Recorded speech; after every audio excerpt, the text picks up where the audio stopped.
Today's story comes from Luke chapter 17, verses 11 to 19, and it's a story about Jesus healing the lepers. So, what is leprosy? Leprosy is a disease that is caused by bacteria.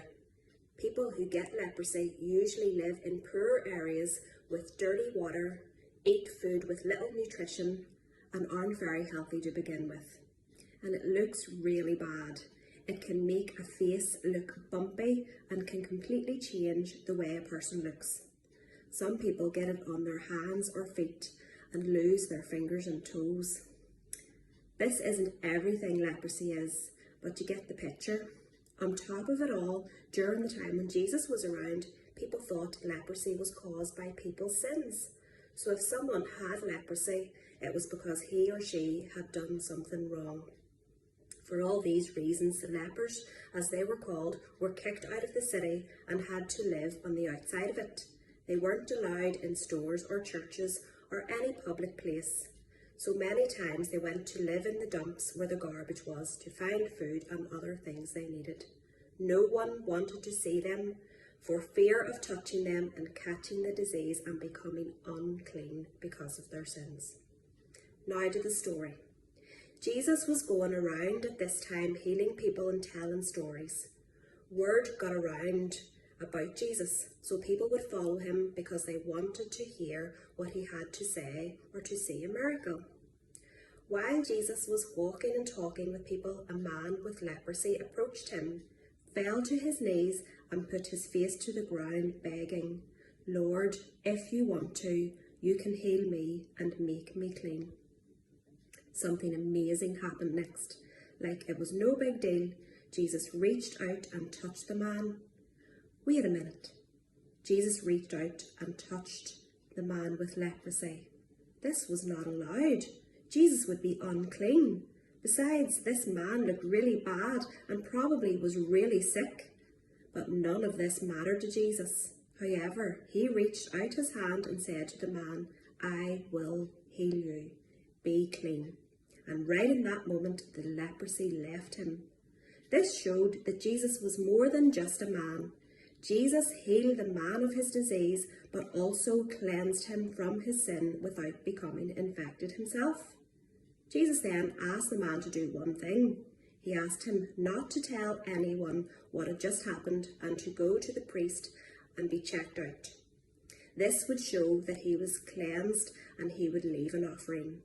Then the priests would give permission for him to go back and live with the people again. By going to the priest, the healed man would send a message that Jesus was a special power from God. The people were waiting for a Messiah, and the priests and Jews believed that only God could cure leprosy. This was supposed to be a sign that the Messiah would come.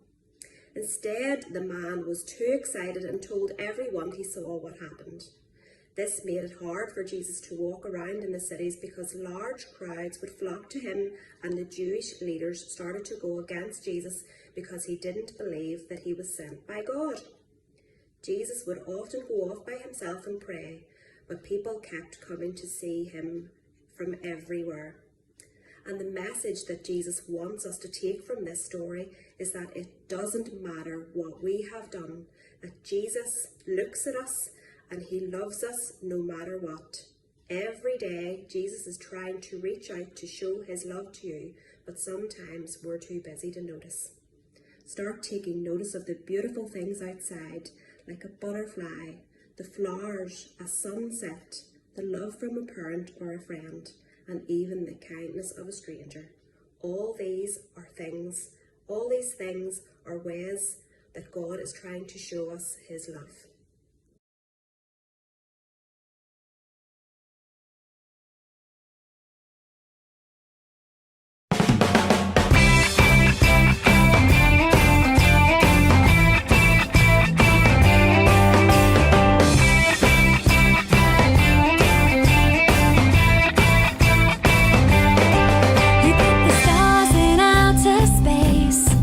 You pop the freckles on my face, and all the fish that swim and all the birds that fly were made from your incredible imagination.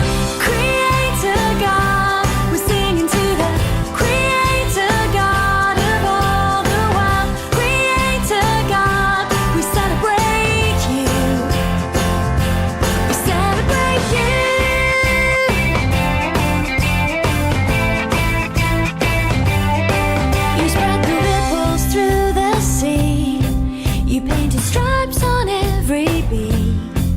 and all the grass that grows and all the leaves that fall. Part of your amazing plans for this creation. Creator God, we're singing to the Creator God of all the world. Creator God, we celebrate you. We celebrate you.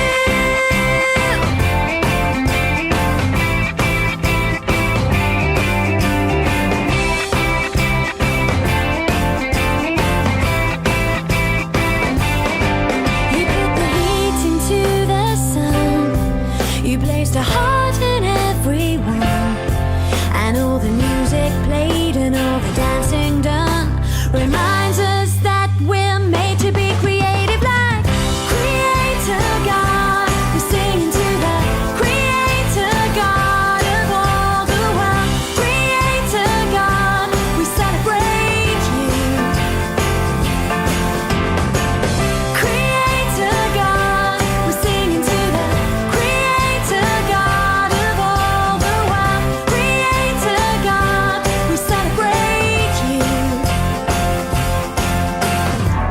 Creator God, we're singing to the Creator God of all the world. Creator God, we celebrate you. Creator God, we're singing to the Creator God of all the world. Creator God, we celebrate you. Creator God, we're singing to the Creator God of all the world. Creator God, we celebrate you.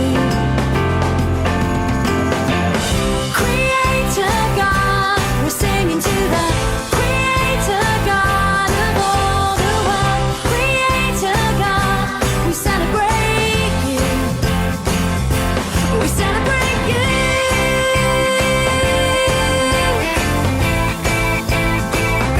We celebrate you.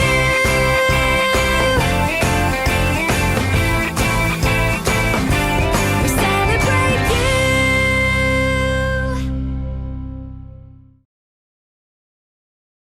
Now it is time for a quiz. So boys and girls, over the last few weeks you have been hearing some stories about the miracles that Jesus did. And tonight I have 8 questions to see how well you can remember those stories. Maybe you want to play along in a little team with the people you are watching with, or maybe you want to play against them and see who can get the most questions right. It is completely up to you. So we will get started with question number 1, which is about the first miracle that Jesus did. And the first question is, where did this miracle happen? Did it happen at A, someone's house, B, a wedding, or C, on a boat? So the first miracle that Jesus did, where did it happen? And if you are thinking option B, a wedding, you are right. Well done. So at the wedding there were lots of people eating and drinking, and the wine at the wedding ran out. So the first miracle that Jesus ever did was turning some water into wine. And he gave this wine to one of the men at the party to drink, and that man described the wine in a certain way. So question number 2 is, how did that man describe the wine? Did he describe it as A, the worst wine he had had, B, the sweetest wine, or C, the best wine? So the man who drank the wine, how did he describe it? If you are thinking option C, the best wine he had had, you are right. He said normally at these celebrations people serve the best wine first and the other wine is left until the end, but that is not what has happened today. You have saved the best wine until now. Now we are on to question 3, which is about the story of the paralysed man. And some of the paralysed man's friends brought him to Jesus. So question 3 is, why did they bring him to Jesus? Was it A, to heal him, B, to eat with him, or C, to speak to him? So why did the friends bring the paralysed man to Jesus? If you think it is A, to heal him, you are absolutely right.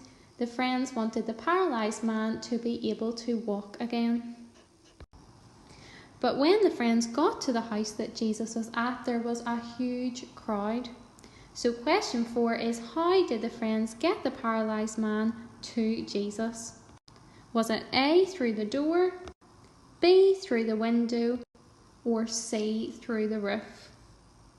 How did the friends get the paralysed man to Jesus?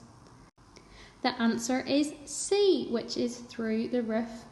The friends were able to lower the paralysed man through the roof so that he could get down into the room where Jesus was, and then Jesus was able to heal the man and help him walk again.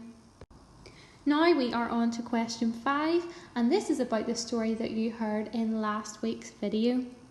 And this story was about a man who had a very sick daughter. So question 5 is, what was the name of the man? Was it A, Joshua, B, Jacob, or C, Jairus? The answer is C. The name of the man was Jairus, and he had a daughter who was very sick. And because Jairus' daughter was very sick, Jairus went to look for Jesus to get some help and make her better. But on the way, Jairus got the news from somebody that his daughter had died. And Jesus told Jairus to have faith. So Jesus came to the house and he said something to the daughter. This is question number 6. What did he say to the daughter? Did he say A, stop crying, B, get up, or C, close your eyes? If you think it's B, get up, you are right. He told the girl to get up and she was alive and awake again. And then we have a final set of 2 questions which are all about the story that you have heard tonight about the men with leprosy. So question number 7 is, how many men in the story had leprosy? Was it A, 10, B, 8, or C, 12? So how many men had the disease leprosy? The answer is 10. There were 10 men in the story who had leprosy. And Jesus healed all 10 of the men and sent them to the priest so that they could go and show the priest that they had been healed from their leprosy.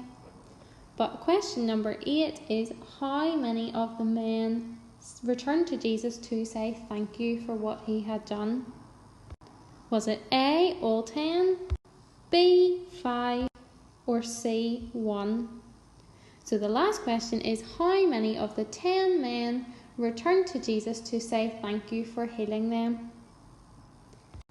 The answer is C. There was just 1 of the 10 men who came back to Jesus to say thank you for what he had done. So boys and girls, that is the end of our quiz for tonight. I hope you have enjoyed it, and I hope you have remembered lots of the different things you have been learning about over the last few weeks. If you come back and watch next Friday night's video, we have another story about another one of the amazing miracles that Jesus did.